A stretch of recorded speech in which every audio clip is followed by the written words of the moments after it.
oral sedation is great for your short cases, and IV sedation should be reserved for your longer cases. And I've gotten to the point where I almost think I don't want to say the opposite, but IV sedation, in my opinion, is better for shorter cases.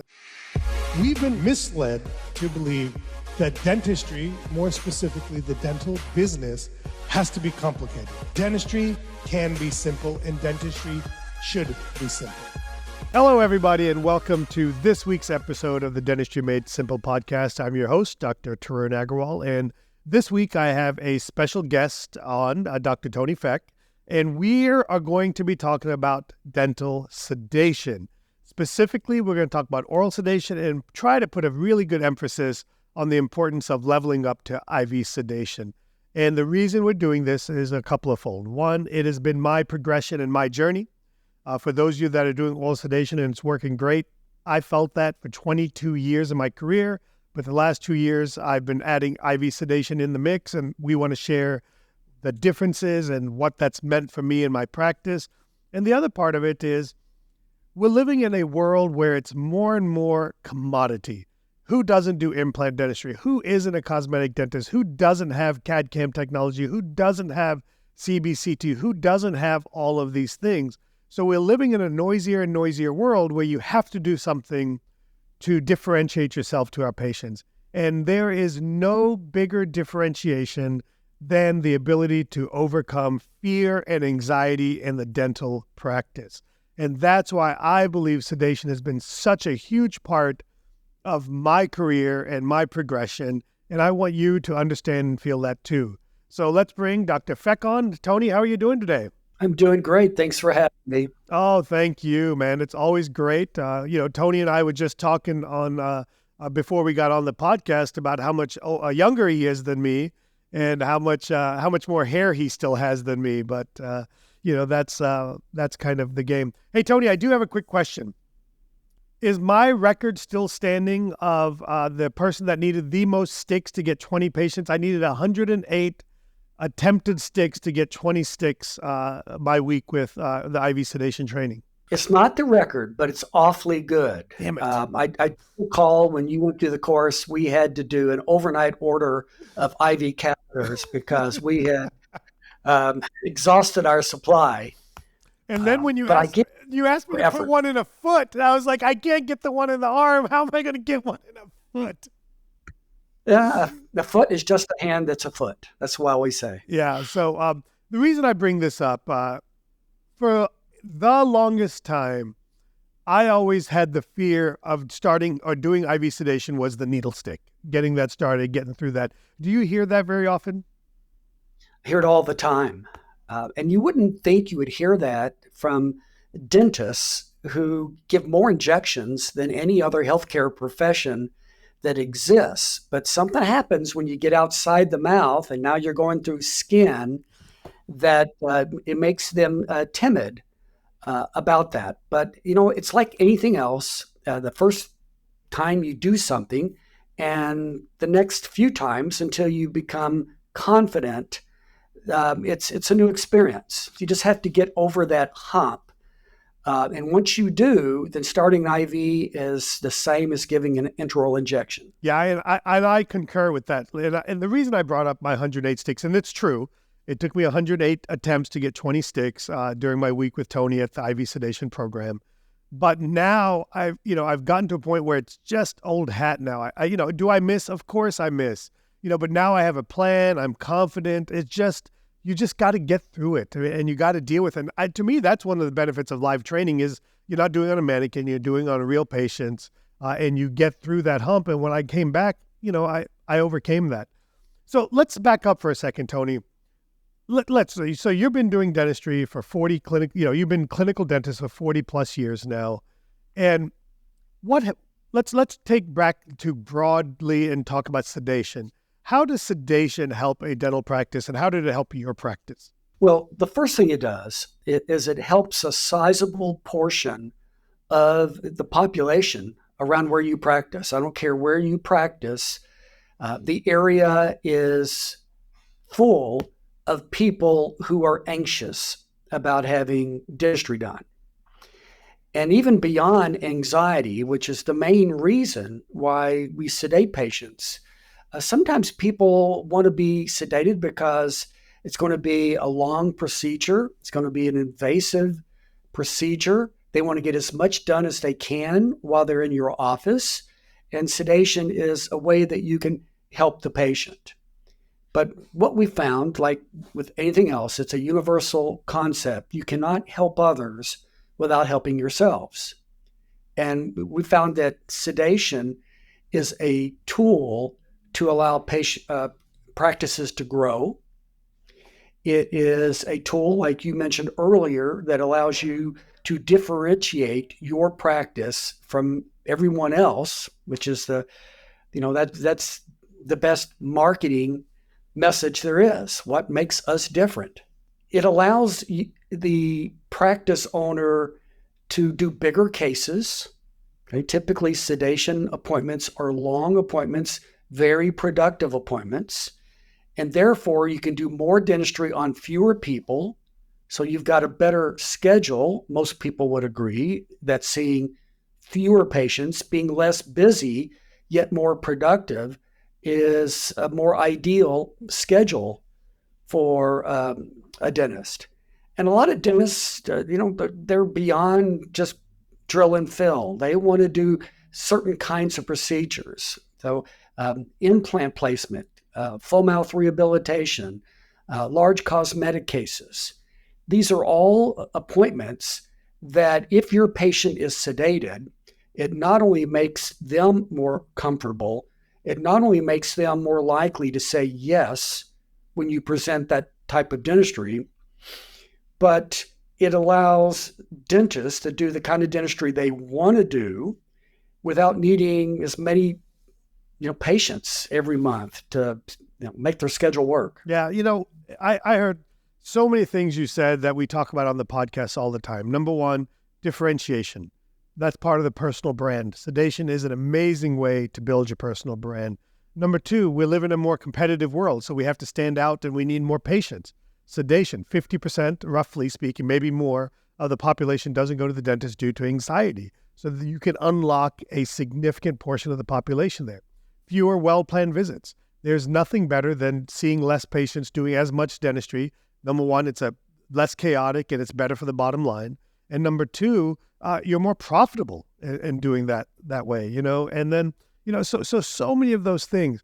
Now, I will always believe and still sing till the cows come home that oral sedation is the gateway, the best and easiest gateway entry into sedation dentistry. How do you feel about that statement, Tony? No, I totally agree. We have people that come to the course who just start right at IV sedation. But the majority of people start with oral sedation, and then that is just, IV is just the next logical step after a certain amount of experience. But oral sedation is simple. What's simpler than giving someone, pills in your mouth? It's safe. It's very predictable. It provides not only anxiety reduction, but it provides amnesia. So arguably the biggest benefit of being sedated is that the patient doesn't remember. Yeah, you don't remember that you did dentistry on them. Yeah. So wait a minute, Tony. You mean we're supposed to give the pill to the patient, not to the dentist? My team's been doing it wrong all these years. It might be like equal distribution in the first few cases. Well, I will agree. Listen, I took the oral sedation training from Dr. Silverman, in 2001, I believe it was, and it served me unbelievably well until 2020, 2021. And I would argue that I didn't ever feel I had a need to add anything more. And so for those listening, we're going to dive into IV sedation here in a moment. For those listening, oral sedation is a great choice. I want to be very clear about that. But there will come a time, or there should come a time, where you need something a little bit more. And so, Tony, talk to us about when do you think is the right time or the right scenario where you're seeing most of the people graduate from oral sedation to IV sedation? Well, first off, you mentioned something that is uncommon among dental leaders like yourself. And that is, you mentioned the fact that we have competitors. Yeah, we And do. I am so tired of hearing speakers say, oh, we don't have any competition, Yes, man. We have Uh, we have car dealers. We have the way food costs. We have cruise companies. We have other dentists. We have everything out there is a choice. We have a finite amount of disposable income, and people choose where they want to spend that money. and we do have dentist competitors. I mean, let's face it, a potential new patient is going to pick one of us. Okay. And so if you think about it that way, is it going to be me? Is it going to be someone else? If it's someone else, then that person has acted as a competitor. So to answer your question about when is it time to do IV sedation, oral sedation has become the standard. It didn't used to be. Back in 2001 when you were doing it, it was a small group of the marketplace that provided oral sedation. Now, thanks to Docs Education, some other companies, oral sedation has become a lot more commonplace, and it's a standard of care if you own a dental practice. IV sedation, though, is still at that place where it differentiates you from your competition. So, what does IV sedation do that oral sedation doesn't? The first thing it does is that it gives you more control because you can truly titrate intravenous medication. So, it gives you control over time. It happens a lot faster. It gives you control over depth of sedation. It also allows you the ability to provide analgesia. So most oral sedation techniques provide sedation, but they don't provide the analgesia beyond local anesthesia. With IV sedation, you can use an intravenous opioid in addition to your sedative drug. You can argue that if done properly, IV sedation gives you an extra degree of safety because you have access to the circulatory system and you don't have to worry about the first pass effect, which takes time, it reduces the potency of drugs, and makes it much more challenging to just get that ideal depth of sedation that you have when you have access to the patient's bloodstream. You can also say that if you were to ever need to administer emergency medications, having access to the patient's bloodstream is going to give you more effective use of any emergency drug. Yeah. So a couple of things before we continue on. For those of you that are listening at this point, you're interested. At the end of this week's episode, I'm going to provide you guys a discount code so where you can save money on training to get IV sedation or oral sedation or your oral sedation recertification done. If you don't mind, Tony, I'd like to share some of my experiences with IV sedation, and because I didn't ever think I needed it. Okay, because look, I was doing surgical cases with oral sedation. I was doing large restorative cases with oral sedation. I was doing basic dentistry with oral sedation. I thought it was fantastic, and it has been, and it was. But I've gotten to now with IV, here's what I've noticed. What I kept telling people and what I kept hearing from others is that oral sedation is great for your short cases and IV sedation should be reserved for your longer cases. And I've gotten to the point where I almost think I don't want to say the opposite, but IV sedation, in my opinion, is better for shorter cases. And I'll give you an example. This week, I had a patient that needed a single implant. In the past, we would give the oral medication, and we'd probably typically sit around 30 minutes to an hour for that oral medication to fully take effect, to get the patient where I was comfortable and they were comfortable, and then we'd get started. Now we have our patient take a little bit of oral medication before they come in. So they're somewhat, have a little bit of a sedation effect when they come into the office. We start our IV, and I was literally doing the implant 8 minutes after I got the IV started. And I had the patient out the door before we would normally even get started with oral sedation. So talk to it. Is that a pretty common experience, Tony? Yeah, and I think you're right on. If it's a short appointment, IV sedation is better because things happen faster. So the patient gets sedated quicker, but if things get into the bloodstream faster, then they also get out of the bloodstream faster.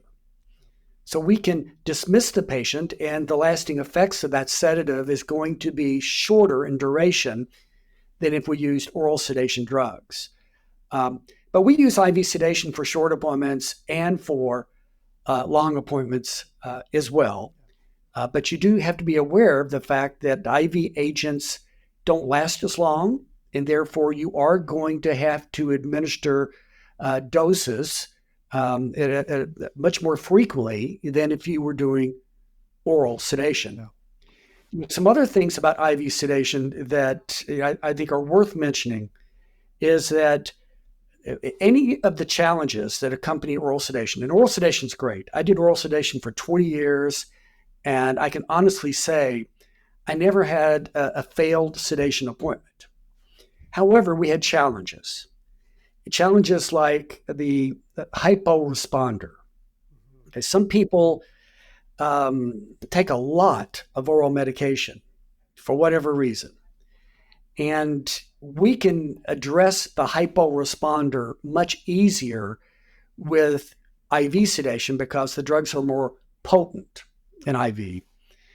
The patient that is a diabetic is much more easier managed with IV sedation because these patients, if we're doing oral sedation, then we actually allow them to eat a small meal prior to the appointment and take diabetic medication. But with IV, we withhold the diabetic medication and allow them to be NPO because we have more control over preventing hypoglycemia because we are using IV fluids that have 5% dextrose in them. IV is also nice because if we need to prevent nausea and vomiting in people who are prone to nausea and vomiting, then we can use drugs in that IV. We can put steroids in that IV. We can put antibiotics into that IV. So it just gives us more control over the patient's status and gives us faster sedation as well. So here's something I hear a lot. So there's a couple of more things I want to talk about in our time. I want to talk about some other fears that we have so we can help people overcome those fears. Let's talk about some basic regulations that people have to adhere to. Broadly speaking, every state's going to be different. And then let's talk about the next step where they can get the training and everything like that, okay? The other fear I hear is there's so many medications. I shouldn't say I hear. These are the things I had. Let's just be honest, okay? There's so many medications. There's so much to learn. It just seems so much easier to give them one, little blue pill or one, that's not Viagra I'm talking about, but one Halcyon/Triazolam and they call it a day. But once you experience IV sedation, I just didn't go back. So talk to us about this complexity or this fear of complexity. And now you start talking multiple drugs and things like that. And that's what used to make me say, that's why I don't do this, is because I could or have to use multiple drugs. First of all, we try to keep it simple. Yeah, I will agree with that. Better. Okay. There are curriculums, courses that teach IV sedation that have a long list of drugs. And to me, that makes everything more complex. And complex doesn't make things better. It just makes things more complex. So if we can keep things simple, then there are fewer places for things to go wrong. So we really teach one sedative drug. We teach one analgesic drug. We teach one anti-emetic drug. We teach the reversal agents for our sedative drug and our analgesic drug, and that's it. Okay, this is not Muller-Endo. This is pretty straightforward stuff. Yeah. And I agree. So that's the technique I've learned. That's the technique I'm using. And to give kind of give idea to people about the procedures I'm doing with IV sedation now. I initially wanted to do it for my complex, more advanced surgical procedures. That was the impetus for me getting IV sedation. And what I found is now I basically only do IV. I do a combination of oral plus IV sedation for my patients.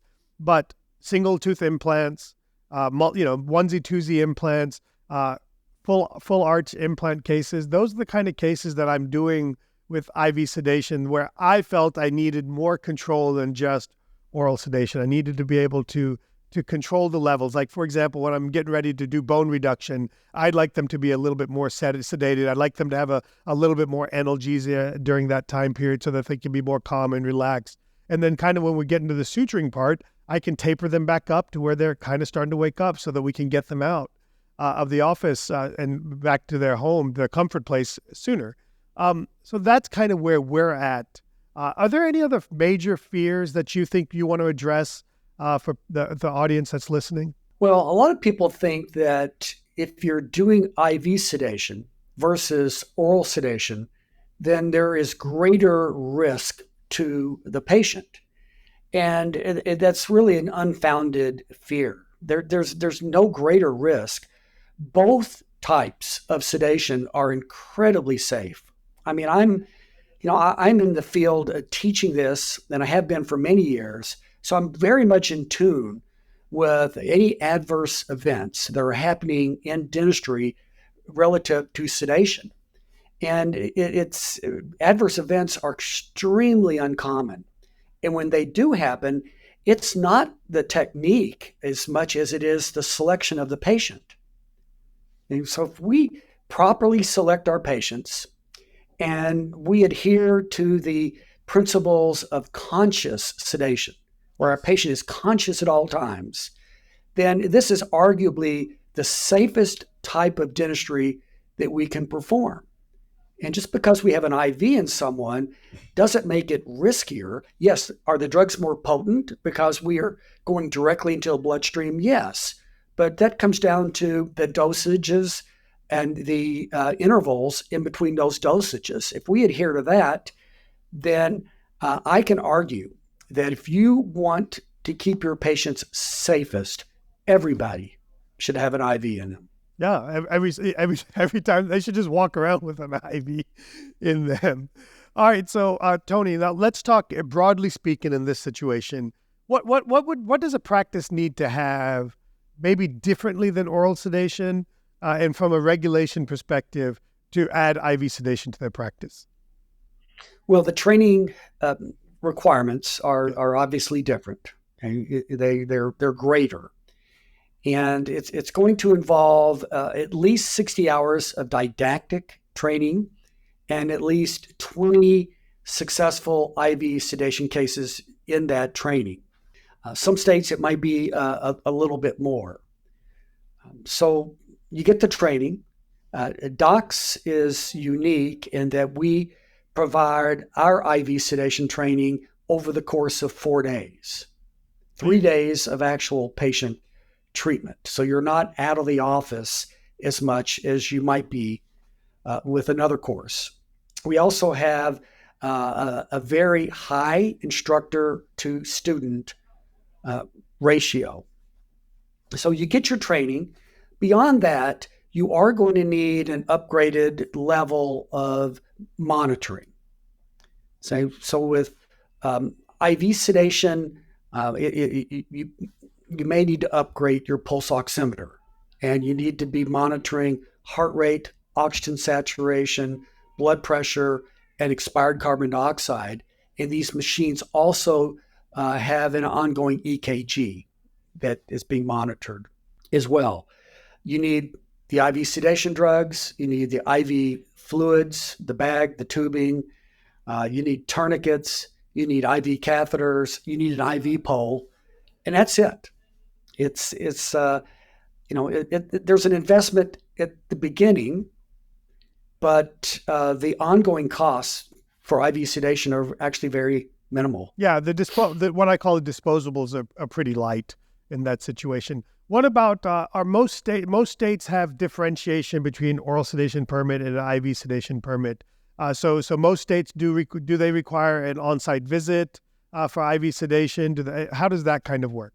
Yeah, so states have, almost all states have adopted the recent ADA guidelines, which has gotten rid of the old distinguishing by the method of administration.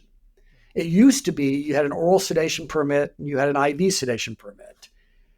So now they've gone to minimal. It's all about the depth of sedation. Okay. But a lot of states are adopting what the ADA recommended, I think back in 2017, that says if you want to do moderate sedation, then you need to take a 60-hour course that has 20 patient experiences with that. And so gone is the days where we distinguish between how we administer it. All right, let's talk about Docs real quick, okay? So let's talk about the education platforms. Obviously, look, I want to be very clear. There's lots of choices out there. There are lots of great programs out there. I don't believe there's ever any bad programs, but I may be wrong about that. And what we did at 3D Dentist, for the longest time, we were teaching oral sedation in our curriculum. And what we were running into was the various state regulation, the various rules. And frankly speaking, I didn't want us to have to deal with all of that. And so I looked to Dr. Silverman and Docs Education. I said, let's partner together so that we can do this better. Because here's the reality. That's where I went to learn my oral sedation from. That's where I went to learn my IV sedation from. And so they have an organization where they know the state regulations. They prepare the paperwork for you. They get everything tidied up to give it to you to where you just basically forward it to your governing board and along with your application that you fill out, and that pretty much takes care of everything. Does that sound about right, Tony? Is that kind of how this process works? Yeah, we work very hard not only to provide quality education, but also to make it as easy to digest as possible. How can we streamline this so that practice owners don't have to pay more than they don't have to take more time out of their practice and their personal lives than they have to, and how they will have not only the support in learning, but the support ongoing as they implement this and take care of their patients. So it really is a very comprehensive company approach to sedation education for dentists. It's what you guys do. It's what you guys are known for. It's in the names It's in the name, for God's sakes. So that's great. So, all right. So Tony, if let's say, you know what, I'm doing oral sedation. T-Bone's talked to me so long about IV sedation. I'm ready to do it. What's the next step? Yeah, contact Docs, DocsEducation.com, and it's very simple to go through the steps. You can contact them through email. You can contact them through the phone, and then they'll have a course advisor. They can hook you up with the right education. We now have 2 locations so that people out west, they can go to Salt Lake City, or if you really like to come to Kentucky and enjoy all the amenities that we have here. Some of the best bourbon in the world. Oh my gosh, yes. So, and you don't have to drink bourbon if you come to our course, but if you do, we'll make sure that you have a taste of Kentucky. Yeah, and then just to clarify, there's 60 hours of didactic training. That's done online, correct? Correct. And then you have 20 patient experiences, and that's done over the course of 3 live patient days. And there's a 4th day, which I believe, if I remember correctly, it's review and ACLS is day 1 of the program, correct? So my out-of-office investment in time is 4 days away from my family and my patients and my practice that I can go to either Kentucky or Salt Lake City, and I can walk out of there with everything I need to, at some point within a few weeks, to submit to my board so that I meet the board requirements for my state to be IV sedation eligible. You nailed it. That's exactly right. All right. Well, I think everybody should do this. And so here are the discount codes, okay? If you say, hey, you know what, I just want to get started in oral sedation. I'm not doing any type of sedation. I think it's a great place to start. Here's our 3D Dentist discount. It's a $200 discount off of the Docs Oral Sedation Program, and the code is SUAGOSD. That's Sam, Umbrella, April, George, Oscar, Sam, donut. I don't know why I used donut there, but I did. That tells you what I'm probably in the mood for right now. And if you say, you know what, I want to go all in, or I'm ready to upgrade or graduate to IV sedation training, it's $1,000 discount that we've worked out for you guys. And here's the code for that. It's SUAGIV. Sam, Umbrella, Apple, George, Indigo, Violet. So that's the discount. So it's $1,000 off your IV sedation training, $200 off your oral sedation training. Docs does a great job. They have the legal team, they have the expertise, they have the infrastructure, and I've been very happy to partner with them and allow them to do a great job and service and support our mutual customers as well. Tony, anything else that you'd like to share with everybody? We got 40 years of wisdom in there, man. What else should people know? Something I shared with you is that look forward to retirement. Retirement is something you earn, and it can be really good. And you'll know when it's time. But I'm still heavily involved in education. I love working with dentists. Nothing makes me happier. Nothing gives me more of a charge than working with dentists who want to learn how to take better care of their patients and are also looking for the benefits that it provides them as providers and practice owners. Well, everybody, thank you, Tony, and thank you for all you've done for dentistry. Our profession doesn't get as far without people like you sharing that knowledge and sharing it in I like to say in a non-academic setting, in the sense that where it's real world, it's real advice from people that are doing it on a day in and day out basis. And so thank you so much for that. So everybody listen, it's time to add sedation to your practice, whether it's oral sedation, whether it's IV sedation, and never stop graduating. Continue to learn. You'll be shocked at what you can do with it, how it affects your practice, how it affects your patients, how it affects your overall success in practice. So I'll see you guys next week.